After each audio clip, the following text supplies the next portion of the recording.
성도 여러분 안녕하세요. 2월 9일 365일 말씀과 함께 시간입니다. 오늘부터는 민수기 말씀을 읽게 되는데, 민수기에 대해서 잠시 살펴보면 민수기의 저자는 모세입니다. 주전 1446년에서 1406년 사이에 아마 광야에서 기록했던 것으로 추정이 됩니다.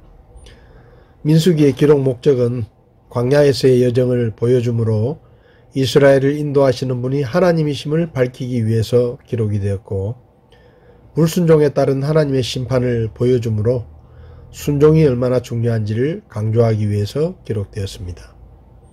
또 민수기는 약속의 땅 점령과 분배 문제를 밝힘으로써 하나님의 사랑을 보여주기 위해서 기록되었다고 할 수 있습니다. 민수기 1장을 보면 이스라엘은 출애굽 제2년 2월 1일에 광야에서 성막을 세운 지 한 달째 되던 날 광야 여정을 본격적으로 시작하기 전인 약 20일 전에 시내 광야에서 첫 번째 인구조사를 시행합니다. 시내산에서 출발하기 전 이스라엘 백성의 숫자를 각 지파별로 계수하는데, 이는 계속되는 여정에서 효율적인 조직의 구성과 정복전쟁을 대비한 군사체제를 갖추기 위한 조치였습니다. 모세는 하나님의 명령에 따라 각 지파별로 20세 이상으로 싸움에 나갈 수 있는 남자들의 숫자를 계수합니다. 그 총계가 60만 3,550명이었으며 레위인은 계수하지 않고 성막을 관리하고 종교적인 임무를 수행하도록 합니다. 이번 인구조사는 이스라엘 백성이 효율적으로 광야 행진을 수행하며 또 가나안 정복전쟁을 효과적으로 진행시키기 위해 실시한 것으로 단순히 인구 숫자만을 확인하기 위한 작업이 아니었습니다. 이스라엘의 참되신 왕이신 하나님의 은혜가 얼마나 크고 구체적인가를 다시 한번 확인시켜주는 거룩한 작업이었다고 할 수 있습니다. 민수기 2장은 하나님의 지시대로 각 지파의 진을 배치한 것에 대한 기록입니다.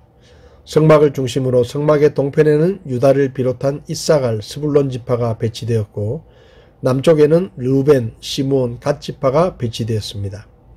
중앙에는 레위 사람들이 성막과 함께 배치가 되었고, 서편에는 에브라임 지파와 므낫세, 베냐민 지파가, 북쪽에는 단 지파와 아셀, 납달리 지파가 자리했습니다.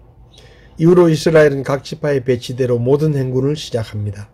이러한 배치는 이스라엘 백성이 하나님을 중심으로 생활하며 하나님의 거룩한 통치를 받고 있는 거룩한 민족임을 늘 기억하게 하기 위해서였습니다.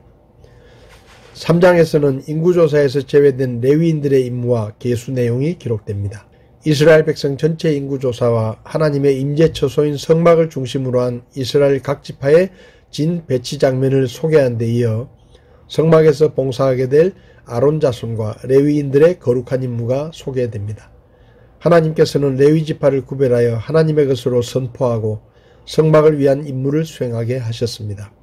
그리고 레위 지파의 계수를 명하시고 게르손과 고핫, 무라리 자손에게 각각 성막을 위한 역할을 지정해 주십니다. 마지막으로 하나님께서는 이스라엘의 처음 난 자를 하나님께 바치는 대신에 레위인을 하나님의 것으로 삼으신 것이라고 말씀하십니다. 4장에서는 모세가 하나님의 지시대로 레위 지파의 업무를 보다 세분화하는 것을 보여주면서 레위 지파를 대표하는 세 가문, 고핫 자손, 게르손 자손, 무라리 자손의 고유한 임무에 관해 소개합니다.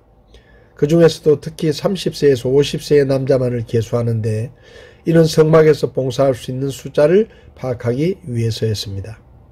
고핫 자손 중에서 계수된 30세에서 50세 남자들은 성막 안 성물을 관리합니다. 또 게르손 자손은 성막의 휘장과 덮개들을 관리하게 하시고, 무라리 자손은 성막의 기둥 및 말뚝을 관리하게 하십니다. 후반부에는 각 족속별로 성막 봉사자의 총계를 기록하고 있습니다. 오늘 말씀 중에 제 마음에 와닿은 말씀은 민수기 2장 17절 말씀입니다. 그 다음에 회중의 성막이 레위 사람들의 진영과 함께 그 진영의 한가운데서 앞으로 나아가되 그들이 진을 치는 대로 그들이 각각 자기 위치에서 자기들의 군기 옆에서 앞으로 나아갈지니라. 이 말씀은 이스라엘 백성들이 행진을 할 때 그 순서에 관한 말씀인데 하나님의 성막을 중심으로 이스라엘 백성들이 움직였다는 것을 볼 수 있습니다. 이스라엘 백성들은 진을 칠 때도 성막이 진영의 중심에 두고 동서남북으로 각 지파별로 장막을 쳤습니다. 또한 움직일 때도 성막을 중심으로 각 지파별로 움직였다는 것을 우리는 성경을 통해서 볼 수 있습니다. 이스라엘 백성들이 성막을 중심으로 진을 치고 성막을 중심으로 행진했다는 것은 하나님의 언약궤를 한가운데 두고 진행했다는 말입니다. 이것은 이스라엘 백성들이 하나님과 하나님의 말씀을 모든 삶의 중심에 두고 살아야 된다는 뜻이었습니다.